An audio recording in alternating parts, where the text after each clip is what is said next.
Salutare, eu sunt Moisil și vreau să vă invit astăzi alături de acest frumos Seria 3 la primul meu car vlog la Tarnița. E o locație de lângă Cluj, foarte frumoasă, nu se vede de aici, dar este lac. Și primul car vlog am decis să-l fac cu mașina personală. Avem alături de noi un Seria 3 2012.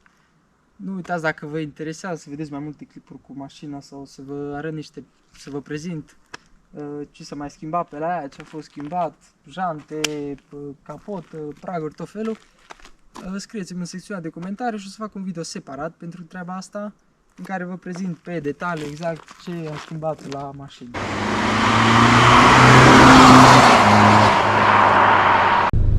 Bun, am revenit din mașină.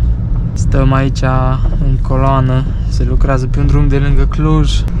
Bun, asta e mașina și pe interior, avem volanul de M, navigația MBT mare, ceasurile digitale care se schimbă în funcție de modul de condus. Avem aici, suntem pe confort, sport, se fac ceasurile roșii, avem Sport Plus și pe CoPro se schimbă în albastru. Nu știu dacă puteți vedea acum, bate soarele și văd că a început și ploaia. Avem o cutie în 8 rapoarte automată și văd că se lucrează aici la Tarnița, la podul ăsta. Așteptăm, n-avem ce facem. Bun, avem verde de ceva timp și iară s-a făcut roșu. Iată, a trecut, deci în șină nu-i problemă. Mai ușor avem și lip pe față, este destul de joasă, nu avem suspensii sport, nici nu cred că o să-i pun. Am trecut de aglomerație și acum ne putem continua drumul. Deocamdată suntem pe confort, o să mergem un pic mai tare imediat să vă arăt.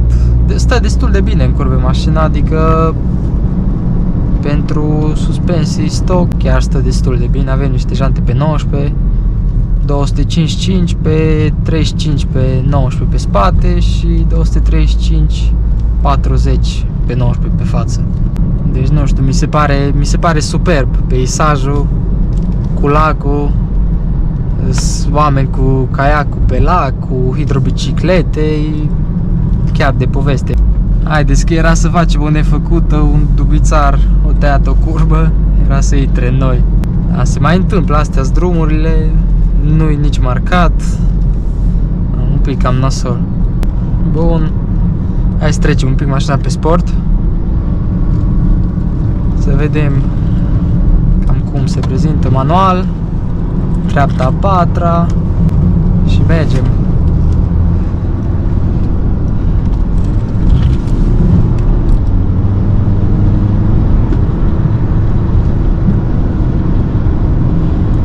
De vis, superb!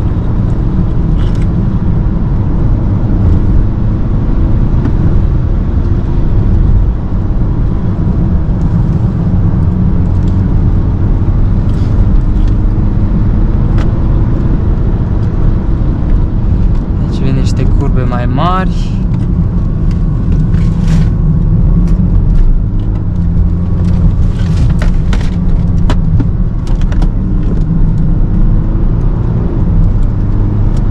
Nu schimb limitare, că nu are rost să forțezi mașina. Mergem ok.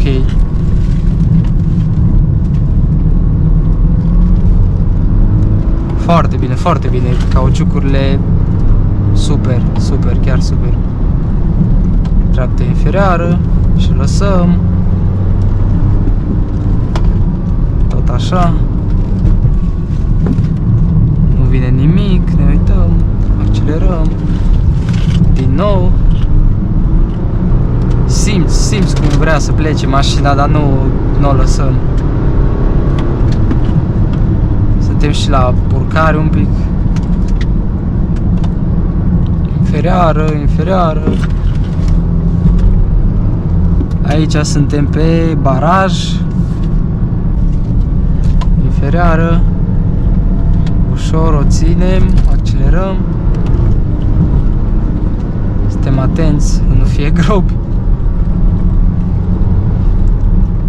Inferioară. ținem.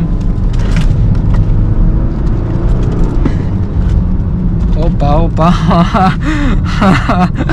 Ați văzut, da? Ați văzut cum n-a știut să țină mașina în curbă. Vai, vai. Da, se mai întâmplă. Ne continuă drumul.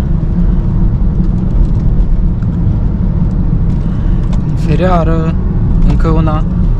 Și ținem, accelerăm ușor. Ține.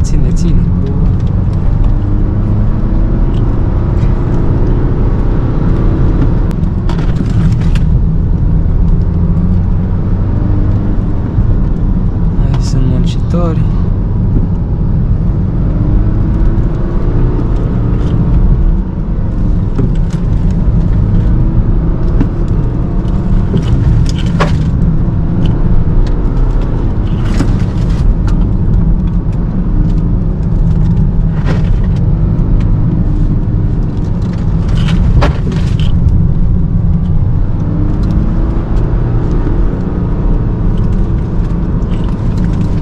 Bun.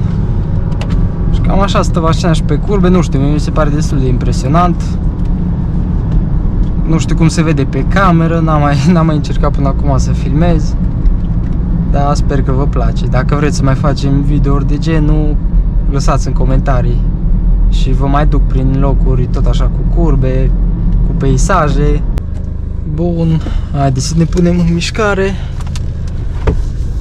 Asigurăm. Am mai pregătit pentru voi niște videouri mai speciale cu mai multe mașini. Pe parcurs o să tot aduc mașini mai interesante. Nu uitați să vă abonați la canal și să lăsați un like, un coment. Până data viitoare, eu am fost Moisil. Salut!